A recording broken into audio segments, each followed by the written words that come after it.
Mulai dari install ya. apt install bin9 DNS utils. Ya. Oke, bin9 ini paket DNS aslinya, DNS utils untuk kita mengeceknya eh, em, untuk paket name server DNS utils ya. Jadi seperti NS lookup dan yang lainnya ya. Jadi kalau kita tidak menginstal DNS utils ini, kita tidak bisa melakukan NS lookup pada DNS yang sudah kita buat di bin9. Enter. Ya, enter. Sini kita masukkan DVD1. Enter. Enter. Oke. Nah, di sini kita disuruh masukkan DVD yang kedua ya. Binary 2. Masukkan. Enter. Enter. Oke, sudah. Kalau sudah, coba kita masuk ke direktori bin. Di sini hal yang pertama itu kita uh, ke sini ya, nanoname.conf.default_zones. Kita mengatur zonasi si name server kita. Enter. Nah, di sini kita fokus ke dua zone ini. Pertama zone localhost, ini kita ganti dengan nama domain yang akan kita pakai. Misal di sini saya menggunakan tkj.com. Berarti nanti nama domain saya itu tkj.com, baik itu untuk mail, untuk sheet, untuk website, untuk FTP itu tkj.com. Kemudian di sini ada DB lokal. Nah, sebenarnya kita bisa menggunakan DB lokal langsung. Cuman saya khawatir ada kesalahan konfigurasi, jadi saya menggunakan cadangannya atau membuat klonannya agar si lokal ini tidak terubah secara langsung. Jadi kalau kita salah konfigurasi, kita masih punya backupan di lokal ini ya. Sini saya ke DB1. Nah, nanti saya akan membuat DB1 ya, membuat DB baru namanya DB1, namun isinya sesuai dengan DB lokal. Oke, terus di sini ada 127.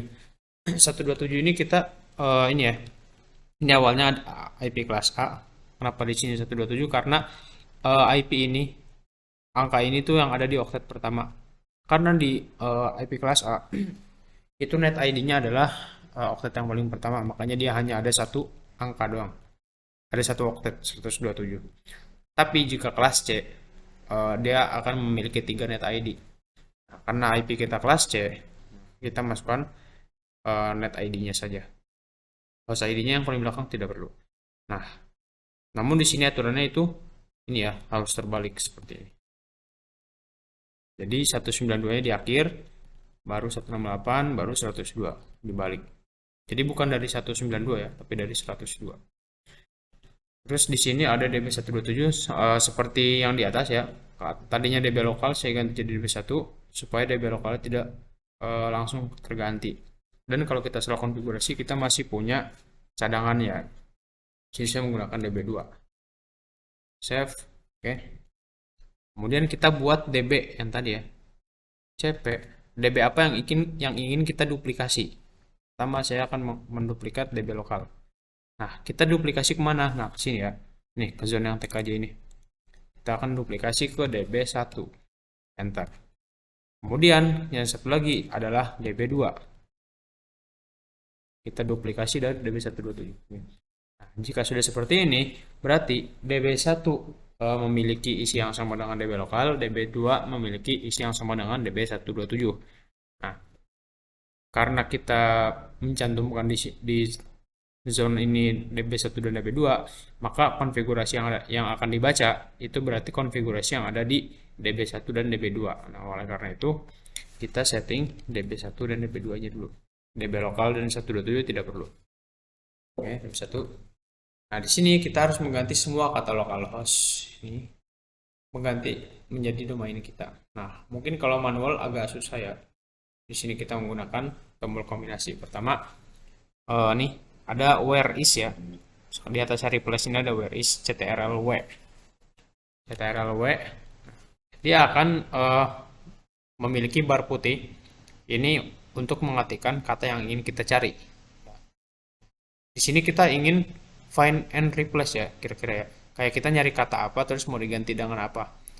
kita sekarang ini ctrl-r replace, ctrl-r. Oke, nah pertama search to replace, kita mau nyari apa yang mau kita replace. Pertama localhost.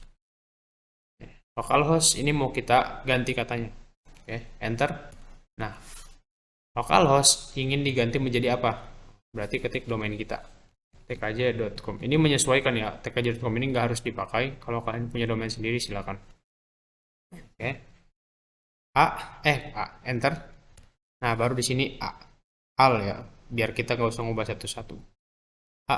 Nah, maka localhost yang ada di sini tadi akan berubah menjadi domain kita, yaitu tkj.com.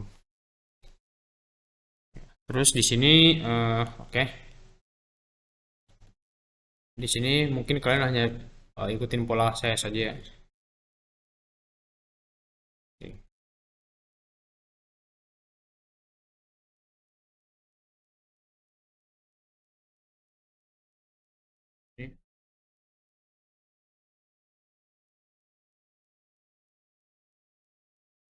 Ini mungkin kalau di antara kalian itu ada yang menggunakan NS dulu ya depannya, cuman saya tidak. Saya hanya langsung ke W untuk web, FTP untuk transfer file, lalu mail untuk telnet ya. Seperti ini. Kalian bisa ikutin aja. Di sini intinya domain. Nah, di paling kanan di sini IP yang kalian pakai sama semua. Di sini sebenarnya bisa beda, cuman untuk memudahkan kita pakai IP yang sama. Di sini adalah fitur yang akan kita pakai, fitur yang akan kita gunakan melalui DNS. Kalau sudah save, ctrl-s, ctrl-x. Kemudian yang kedua kita menggunakan db2, nano db2, enter. Ini sama. Pertama kita ctrl-w, ctrl-r untuk mengganti localhost yang ini ya, localhost yang di sini dengan domain, ctrl-w, ctrl-r. Nah, jika kita sudah pernah melakukan replace seperti ini, kalian tinggal klik tombol panah atas ya. Nanti bakal muncul history replace yang pernah kalian pakai.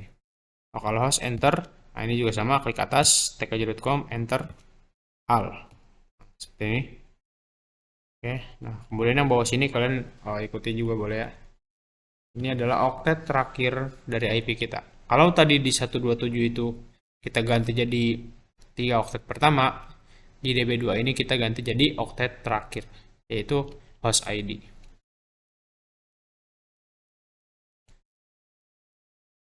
Nah, di paling kiri ini adalah host ID, kemudian di paling kanannya itu domain yang akan kita pakai. Seperti ini.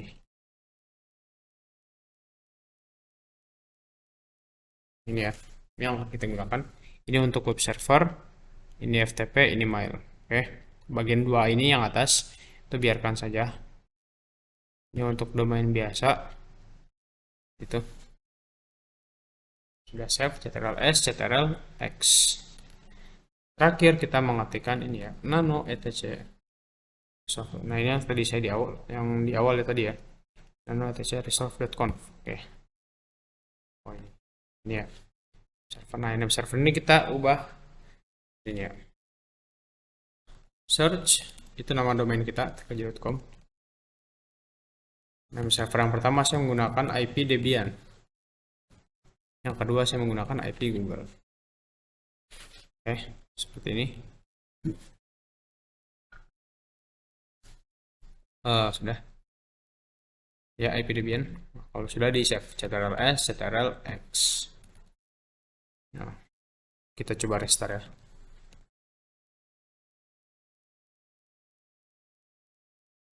Oke, berhasil.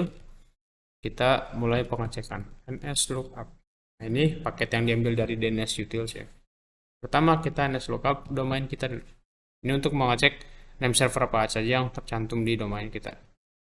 Ini, oh bukan, ini servernya ya, server dan addressnya. Nah, ini namanya nih, DNS search-nya. Ini sudah berhasil kalau seperti ini ya. Lalu kita IP-nya, IP yang kita punya di Debian. Nah, ini berarti IP dan ini domain yang kita punya nih, ada 4. Ini sudah berhasil berarti ya, pin 9. Kurang lebih seperti ini untuk DNS.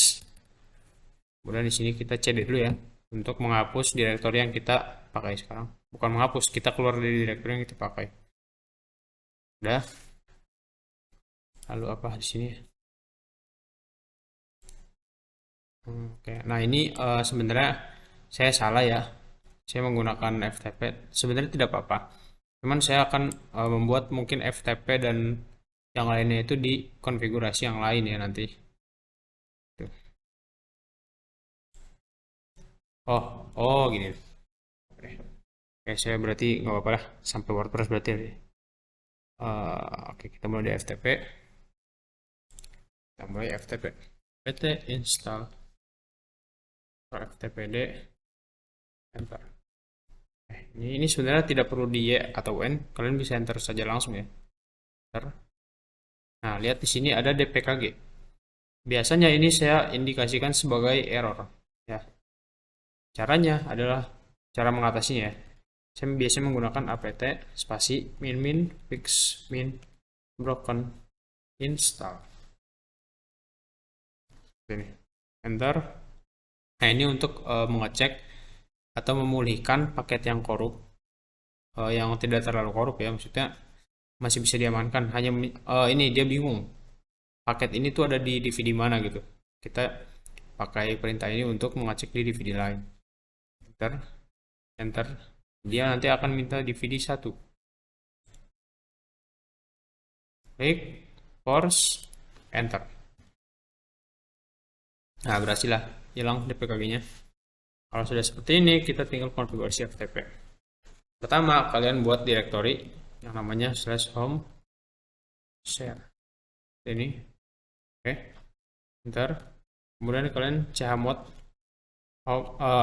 directory yang barusan kalian buat. chmod 777 home share. Oke, enter. Nah, baru di directory home share kita akan membuat user untuk kita login ke WinSCP nanti ya, untuk kita transfer file WordPress-nya. User @minde /home/share/ nah, di sini harus ada slash ya, spasi apa di sini kita ingin menggunakannya. Misal saya user FTP segini ya, ini misal doang. Kalau kalian mau ganti ya, jadi jadi player 1, player 2 terserah. FTP kita membuat user di home share ini namanya FTP, user FTP, enter. Kita masukkan password user FTP. Berarti kita membuat password untuk user FTP. Enter. Masukkan new password. Di sini saya menggunakan angka 1 saja. 1 enter, 1 enter. Ya, selesai. Kalau sudah gitu, kita restart FTP-nya. Salah. Net.d restart. Oke, berhasil. FTP sudah selesai. Lanjut ke web server. Oke. Di sini kalau kalian biasanya install misal Apache 2. Gini ya.